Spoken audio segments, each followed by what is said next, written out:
Follow the last clue down where the light never reached. Every stray detail, every voice nobody believed. We keep the tide rolling for the ones they walk past.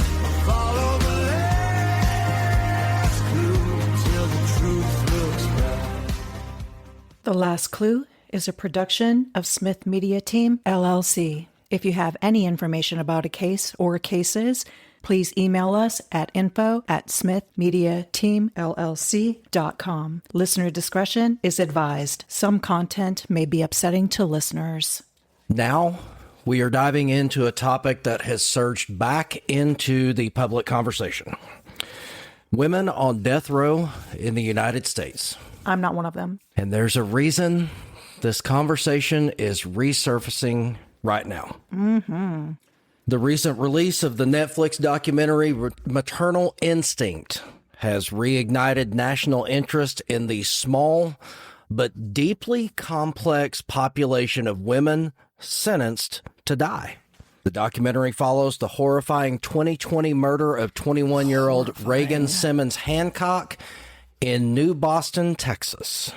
Reagan was 8 months pregnant when her friend Taylor Renee Parker brutally attacked her, murdered her, and cut her unborn baby from her womb. Parker had spent nearly a year faking a pregnancy, complete with a silicone belly, forged ultrasounds, and staged gender reveal events, all in an effort to keep her boyfriend from leaving her. This is crazy. After the murder, Parker attempted to pass the baby off as her own, but the infant did not survive. Parker was later sentenced to death and is currently housed at the Patrick L. O'Daniel Unit in Gatesville, Texas. The brutality of that case, it's, oh God. And the documentary's deep dive into Parker's deception, the investigation, and the devastation left behind. It's pushed many listeners to ask how many women are on death row. Who are they? And what kinds of crimes led to a death sentence for women in America? And I want to interject here that neither one of us have seen Maternal Instinct. No. So for our listeners, if you have seen Maternal Instinct, without spoilers, because there are still 18 of us in the United States that have not watched it yet, without spoilers, go to our Facebook group, The Last Clue, and let us know what you thought of Maternal Instinct, because we both remember this case. Yes, I don't really think there'll be any spoilers, but... You don't know people. I know. I mean, as far as the case goes, we know what happened, what the outcome is. But there might be some details in there that we either didn't know or had forgotten. But yeah, weigh in. Let us know what you think about it. So we want to answer some of those questions in this podcast. We're going to break down the numbers, some of the cases, the history, and the reality of women on death row, a group that makes up less than 2% of all death-sentenced prisoners, yet whose stories reveal some of the most complicated intersections of trauma, violence, and justice in the American legal system. Some of these cases I have heard of, some of them I have not. But before we get started, we want to welcome our new listeners and subscribers from Bayshore, New York, Kissimmee, Florida, not Kissimmee, it's Kissimmee. It's Kissimmee? It is Kissimmee. Okay. Columbia City, Indiana, Eagle Mountain, Utah, and Manila. We've made it to the Philippines. That was my eagle. On a mountain? Possibly. America. We're coming up on that. Wherever you're listening from, thank you for being a part of this community, The Last Clue. And you can follow The Last Clue wherever you stream your podcasts, including Apple, Spotify, Amazon, YouTube, iHeartRadio, and many, many more. And for exclusive content, you can only subscribe on Buzzsprout. You can support us on Buy Me a Coffee. So let's start with the big picture. The landscape of women on death row Women make up only 2% of all death sentence prisoners in the United States. As of the most recent data, that's around 45 to 47 women nationwide. Now, some people are going to say that's kind of an uneven number, but 45 to 47 women on death row is still 45 to 47 too many. So with that, California holds the largest share with anywhere from 18 to 24 women, depending on the year and reporting source that we used. And like you said, California has the most women on death row. Here's a quick look at some of the women that are currently sentenced to death in California. Valerie Martin, sentenced for murder of her husband in a case involving financial motives. Maureen McDermott, convicted of hiring a hitman to kill her roommate for financial gain. Sherry Rhodes killed 4 people and injured 2 others in a tribal housing meeting shooting. I feel like I might remember that one. Skylar De Leon, a transgender woman convicted of murdering a couple by tying them to an anchor and throwing them overboard. That is terrifying. We're not talking about your run-of-the-mill crimes here, folks. That is absolutely terrifying. And I kind of remember this one. She met this married couple and had them like take a test drive on their boat out in the harbor or whatever. And then she gagged and tied them to an anchor on that boat or yacht and threw them overboard. Those bodies have never been found. Never recovered. Never recovered. And wasn't she one of the first few to transition? I believe you're correct. While in custody. Yep, I believe you're correct. Okay, yeah, I believe that was a man. Jessica Marie Han, a transgender woman convicted of murdering her infant son. Lorraine Hunter, convicted of murdering her 2 young children by intentionally causing a fatal car crash. Ridiculous. If you listened to our last podcast, you know that we gave our thoughts on the Netflix documentary, The Crash. But you can stream all of our podcasts. You can go back to when we were just doing Temu microphones and no fancy music. Thanks, JoJo. Thank you. No hard feelings. Kinda. Janine Snyder, convicted of kidnapping, torturing, and murdering a teenage girl.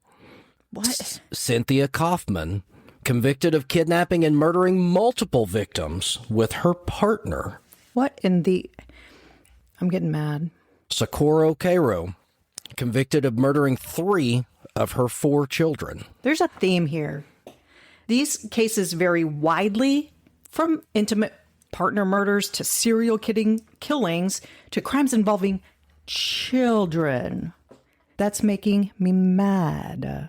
There's a common theme here of the children, but they all met California's threshold for a capital offense. Another key point. Only 18 women have been executed in the United States since 1976. 1976. 1976, there have only been 18 women executed. That's centennial. That's compared to more than 1,500 men. That's about 1% of all executions in the modern era. 18 women versus more than 1,500 men. Well, women do make up the lower amount of the landscape. There are a couple other cases I think we'll get into, 2 more popular cases that you and I have talked about off air that we'll talk about here in just a minute. But we want to talk about Amber McLaughlin, the most recent woman executed in Missouri on January 3rd of 2023. And again, like you mentioned earlier, transitioned while incarcerated. Yes, she was convicted of stalking, raping, and murdering her ex-girlfriend, Beverly Gunther, in 2003. And she became the first openly transgender person executed in the United States. So while women can be sentenced to death, the system rarely carries it out. Appeals, reversals, commuting, moratoriums, they all play a role in this. And we're going to talk about that when we come back.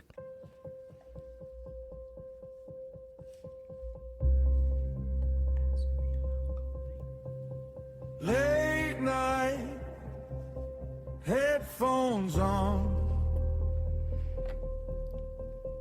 door locked, static fade.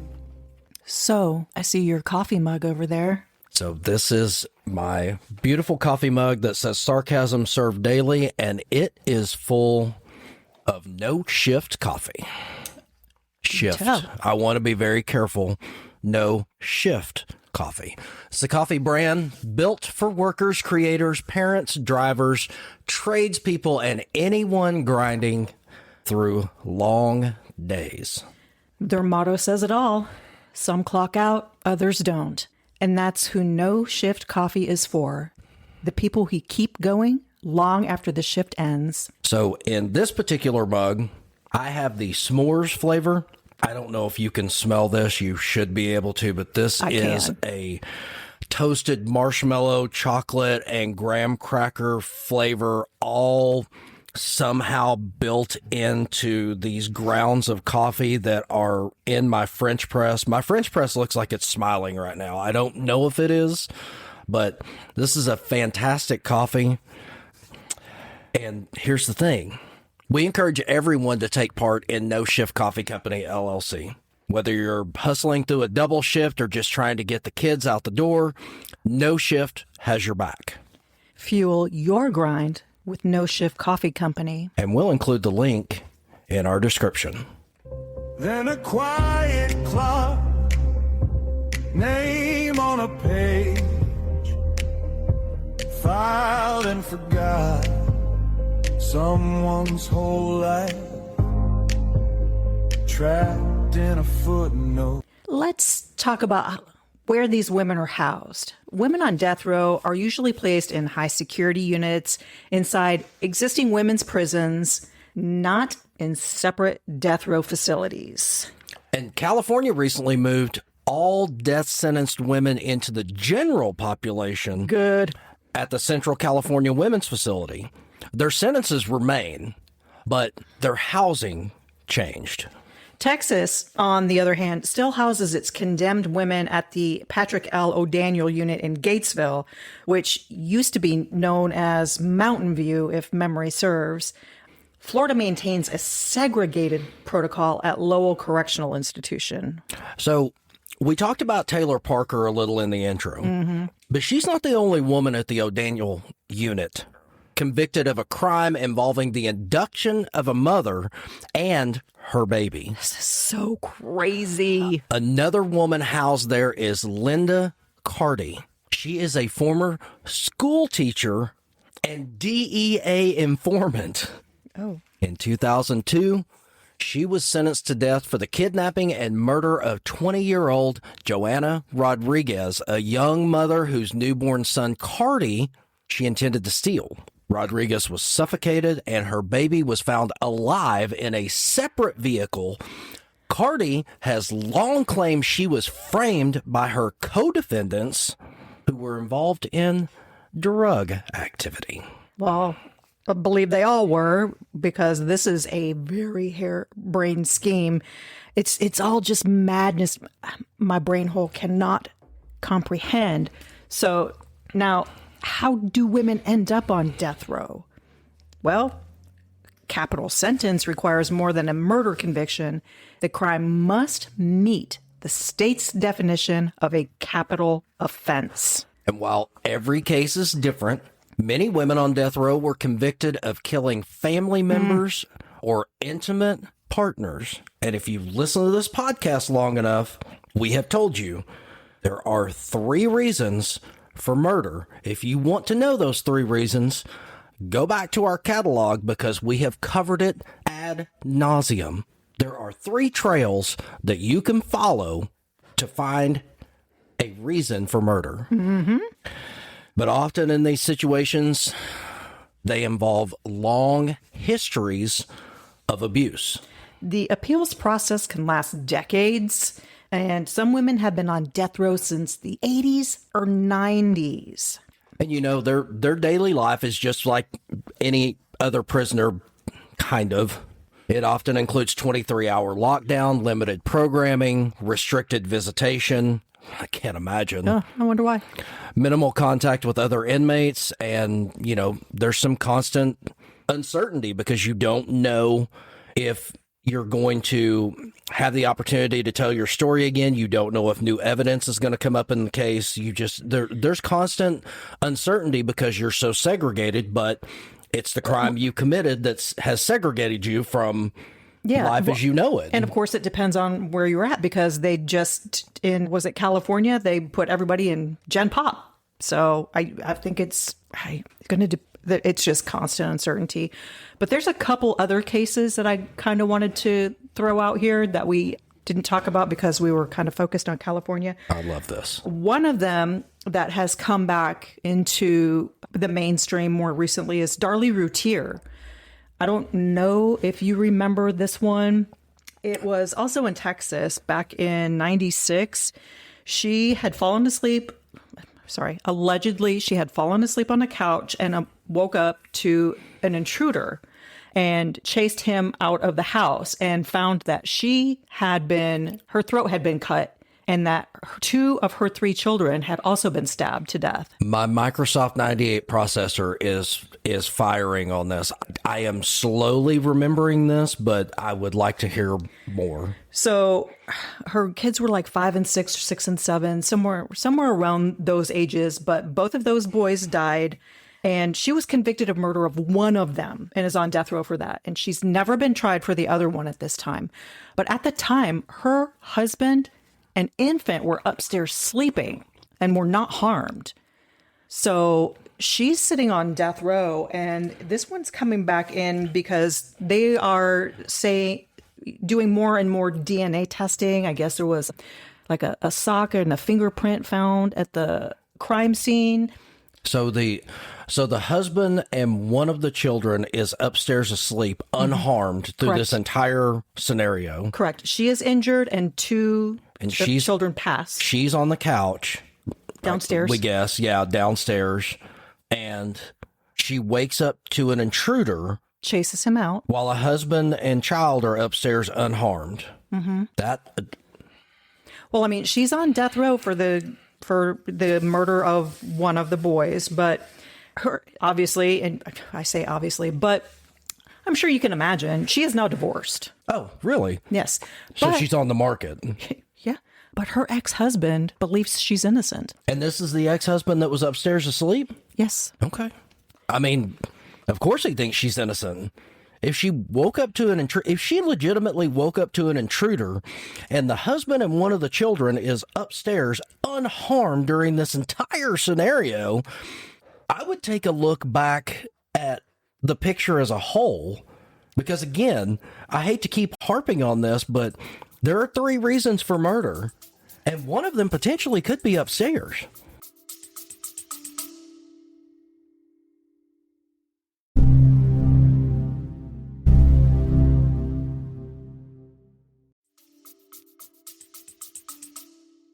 You're not wrong. The DA is alleging that there were numerous errors during the trial, but apparently there was somebody involved in the trial or investigation initially that is now has like a history. He's like a Scott Foster of basketball. The guy that investigated has a history of looking over things or just saying, "Oh yeah, that's right, put it away," and just not fully investigating. So we might have some more Darlie Routier news coming up, because now there are a lot of people that are on the fence with this one. Well, and I've got to ask the question now, with Netflix churning out documentary after documentary after documentary, they're looking for these stories. In your opinion, do you think there's going to be one down the pike from Netflix? Because if she ultimately thinks that she's innocent and was only tried for one of the murders of the 2 dead children, and there's potential new DNA evidence that could support her theory about an intruder in the house, Netflix has got to be like trying to count out money to put in the briefcase to put this together, because that's what they're looking for, folks. We covered this in the last Clue podcast. The documentaries that you see on Netflix, Hulu, etc., they are letting you hear what you want to hear. They are going to tell the story that they want you They're edited to that hear. way. I've never been a part of that I recall, but I have seen some of these reality and documentary type shows filmed. So I have a little bit of working knowledge about them. They're going to tell you what they want to tell you. If you're watching a documentary and you think you're getting the entire story, you're wrong. You're wrong. You're 100% wrong. It's a fascinating tale with pretty pictures and these unbelievable videos and everything else. But if you're watching a documentary and you think that you are getting 100% of the story, you're a fool. You're an absolute fool. They're not telling you the whole story. Especially if it's a true crime, because the only way you're going to get 100% of the truth is if you hear from the deceased person. And 9 times out of 10, that's not going to happen unless you believe in the clairvoyancy and afterlife. And one of those murderers on death row in California killed her clairvoyant because her fortune did not come true. Just throwing that out there. Side note, I have seen one documentary that contradicts what you just said. It is a fascinating documentary. The video is not great. I will tell you that right now. The video is from a bank across the street, and that's all the video you have. But if you have the opportunity to see a documentary called The Fire That Took Her, that is an amazing documentary. To my knowledge. I remember this one now. To my knowledge, this is the only person, not male, not female. This is the only person that testified in their murder trial. It is a fascinating documentary. Now, again, like I just said, I'm not going to contradict myself. You're not hearing the whole story in that documentary. But if you follow the story as it goes, for that woman to hold on long enough to be able to tell the detective what happened and that testimony ending up in her own murder trial, it's fascinating. One more time for those that want to write the name of that documentary down. The Fire That Took Her. That is the documentary. I don't know where you can find it because that just hit my brain hole. I apologize. If any of our listeners know, you can put it in the comments on our Facebook page. But The Fire That Took Her is a fantastic story. Tragic ending, of course, because most true crime stories are. But that is a fascinating documentary. The only person that I'm aware of that has ever testified in their own murder trial. I might have to watch that one. Sorry, I did not mean to derail. No, I know you have another one that you want to bring up. No derailing. That was actually great insight. I'm glad you put that information out there. But I also thought it was interesting that you said, wondering what else Netflix has coming down the pike. Correct. Because... Boy, that's a segue. It was a segue. Yep. The other one that I wanted to talk about is Krista Pike. You didn't even know it, did you? This is the hook in my mouth. Just, wow. So she was convicted of murder in 1995 in Tennessee of a classmate. I can't remember her first name. Her last name was Slemmer, but, kind of lured her out into... a woody area, lured her elsewhere, and then just basically bashed her skull in because she thought that this other woman was after her man. Women, ladies, girls, there is no man on this planet that is worth any of this. But there are 3 reasons for murder, and you do not want to be involved in any of the 3 of them. That Heed our words, please. Well, don't end up on the last clue. Please don't end up on the last clue. You know what? If you put us out of business, that'd be great. If you want to be a guest, that's fine. We would love to have you as a guest. Don't end up being the feature on the last clue. Fact.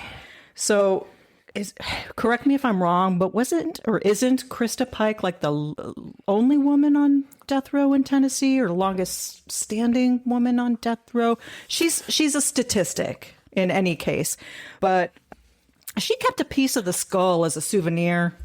So, I mean, don't do that either. No, please don't keep a souvenir.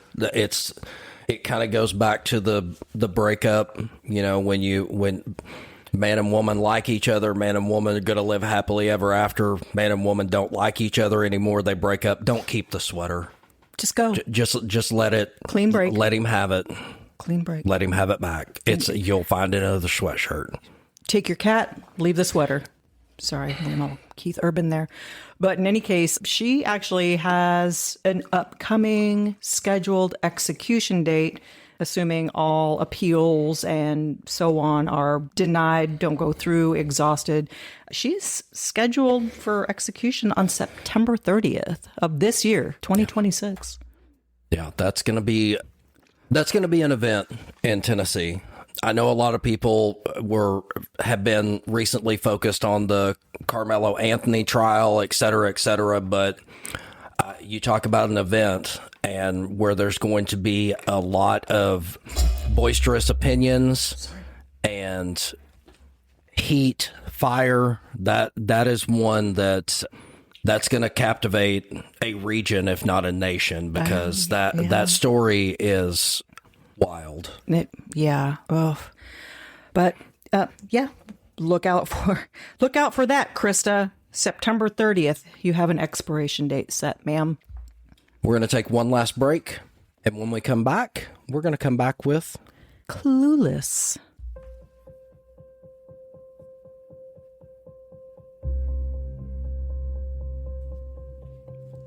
Late night, headphones on,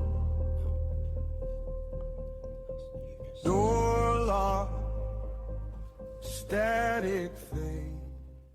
And now for our opinion segment, Clueless. Women make up a tiny fraction of death row, but their cases expose some of the biggest contradictions in the American justice system. We sentence them to die, but most will never be executed, not because they're innocent, but because the system is inconsistent, political, and often arbitrary. California has more women on death row than any other state, yet hasn't executed anyone in nearly 2 decades. Meanwhile, Texas continues to pursue death sentences aggressively, even as questions about fairness, trauma, and prosecutorial bias pile up. Nearly every woman on death row has a history of trauma. Childhood abuse, domestic violence, sexual assault, yet the courts routinely treat that trauma as irrelevant. And when women commit violent crimes, the public reaction is often harsher, more sensational, Netflix, more moralistic. We don't just punish the crime, we punish the violation of what society thinks a woman is supposed to be. The truth is this: the death penalty is not applied evenly, consistently, or even rationally. It's shaped by geography. It's shaped by politics. It's shaped by race, gender, and the resources you have or don't have when you're arrested. Women on death row are rare, but injustice is not. And if Maternal Instinct taught us anything, it's that the stories behind these cases are never simple, and the system that judges them is far from perfect. The Last Clue is a production of Smith Media Team, LLC. If you have any information regarding a case or cases, please email us at info@smithmediateamllc.com. You can follow The Last Clue wherever you stream your podcasts, including Apple, Spotify, Amazon Music, YouTube, iHeartRadio, and many more. And for exclusive content, you can subscribe only on Buzzsprout for just $5 a month. And as always, keep searching for the last clue. Follow the